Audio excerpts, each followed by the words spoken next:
Hello from the future year of whatever year Beyond Batman is set in. I didn't know, I really didn't know. I didn't know anything about Beyond Batman. I have not seen a single episode of his show. I think that I didn't even know about Beyond Batman being a thing until Arkham City, when Beyond Batman was an alternate costume that you could wear. Like, really, I never had any exposure to him. I think the cartoon came out during the time when I was like 11 or something, and I would get beaten up at school by Craig Mitchums for being gay and watching cartoons like that. 19 years later, and I still haven't watched any Beyond Batman. I have seen 2 or 3 clips on YouTube's, and as I have said, his mum has nice legs. But this is the comic book version, and his mum is apparently dead. The gimmick of Beyond Batman, I will be approaching everything from the perspective that you are all like me and I've never seen a cartoon or know anything about it. This issue is actually a great jumping on point for the series.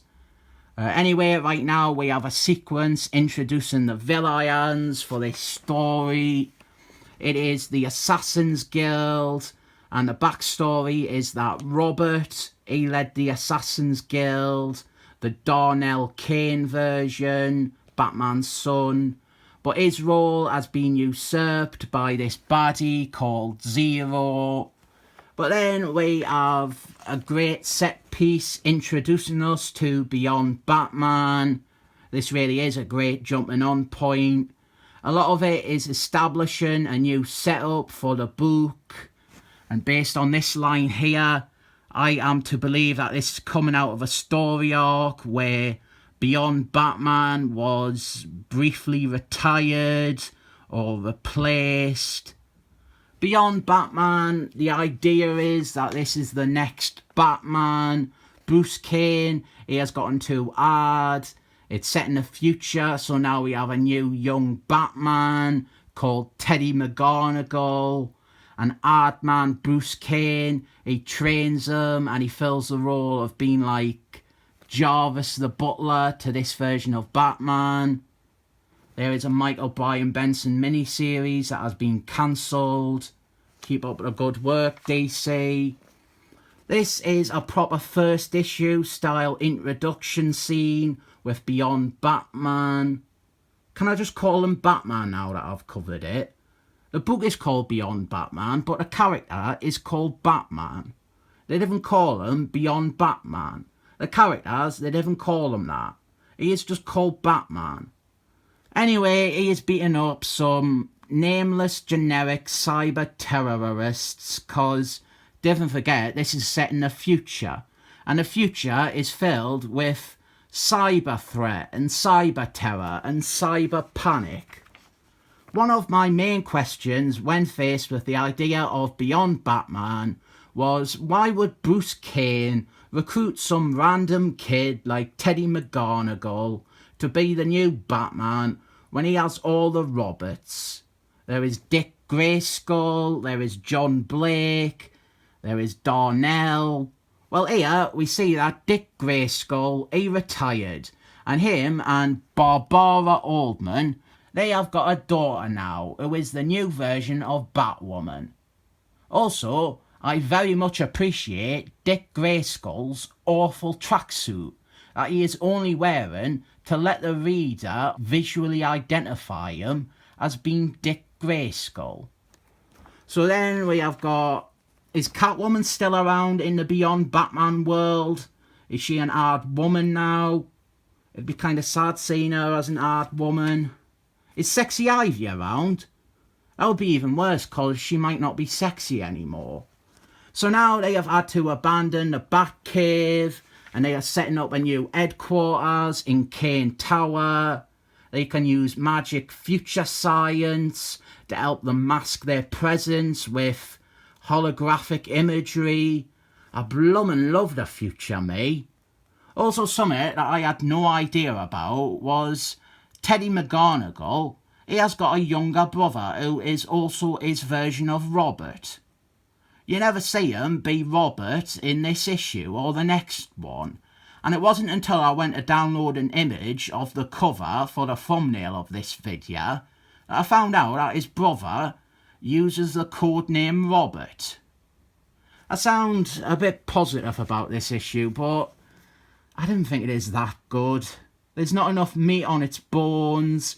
I didn't feel like I know much about Teddy McGonagall or this world, or even that much about the twists to this Batman. Like, he can fly, apparently. He has red wings. I really cannot stress how little I knew about Beyond Batman before this. I didn't think he had the red wings on Arkham City. He definitely couldn't fly. This whole flying thing came as a surprise to me. And he's just fighting these generic cyber baddies, and this leads to our ending, where he is accosted by a massive dragon thing. This is actually Darnell Kane's pet. Batman bloody spoilt that child, didn't he? I wasn't allowed a pet fish when I was little, but Bruce Kane, he gets his son a bloomin' dragon. The dragon, he takes Teddy to a warehouse to show him that Robert, Darnell Kane, he has been beaten badly and is in critical condition. So next issue, we'll finally get some plot going. I don't know if I recommend this. It is competent and fine to read. It's not bad. It is two dependable creators, Stan Jurgensen writing, and the underrated Sam Chung on pencils. He is really good. I need to dig out some of his Excellent Men stuff. I have faith in the creators that this is usually a better series than this issue alone suggests. If you're wanting to jump on this series and check it out, but you think you might have missed the boat like I have felt for 2 years, this is absolutely the jumping on point for you. This came out recently. Doesn't say the date there. Let's see, where's the... I cannot find the indicia. Or indicia, if you want to be incorrect. Well, here we go. This film, it was coming out May 15th, except it didn't come out because of the pandemic. So that adds some sense of a time frame for you. This came out just before the coronavirus did. Also, I fucking hate Scooby-Doo. Like, really, I didn't think you will ever meet someone who hates Scooby-Doo as much as I do. It's one of my most hated things in the world. I cannot fucking stand it. Fortunately, Scooby-Doo, he isn't in this story, and the ending isn't that they rip off the ghost's mask and it's the old bloke from the beginning. So I rate this 7 thumbs up.